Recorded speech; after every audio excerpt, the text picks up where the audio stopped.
दिवसांची न्यायालयीन कोठडी देण्यात आलेली आहे। आताची महत्त्वाची बातमी, कराडला 14 दिवसांची न्यायालयीन कोठडी देण्यात आली आहे। सीआयडी कोठडीची मागणी करण्यात आलेली होती, मात्र खंडणी प्रकरणामध्ये अटकेत असलेल्या वाल्मिक कराडला आता 14 दिवसांची न्यायालयीन कोठडी देण्यात आली आहे। केज कोर्टाने हा महत्त्वपूर्ण निर्णय दिलेला आहे। आज त्याला केज कोर्टामध्ये हजर करण्यात आलेलं होतं आणि त्याच दरम्यान न्यायालयाने 14 दिवसांची न्यायालयीन कोठडी वाल्मिक कराडला सुनावलेली आहे। खंडणी प्रकरणामध्ये वाल्मिक कराड याची चौकशी सुरू आहे। या प्रकरणामध्ये त्याला अटक करण्यात आली होती। आता 14 दिवसांची न्यायालयीन कोठडी वाल्मिक कराडला देण्यात आलेली आहे।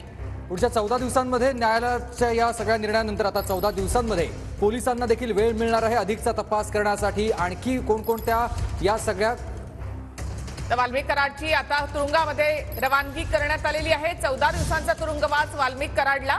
वाल्मिक कराडची पुन्हा एकदा तुरुंगात रवानगी करण्यात आली। 14 दिवसांची न्यायालयीन कोठडी त्याला देण्यात आली आहे। खंडणी प्रकरणामध्ये वाल्मिक कराड याची चौकशी सुरू आहे, मात्र या प्रकरणामध्ये आणखी हत्येच्या प्रकरणामध्ये काही सहभाग आहे का याचा तपास करायचा आहे, असा युक्तिवाद सरकारी वकिलांनी कोर्टामध्ये केला होता। तर वाल्मिक कराडला 14 दिवसांची न्यायालयीन कोठडी देण्यात आली आहे। अधिक माहितीसाठी थेट आपण जाऊयात आमचे प्रतिनिधी सागर यांच्याकडे। सागर, वाल्मिक कराडला अखेर 14 दिवसांची न्यायालयीन कोठडी।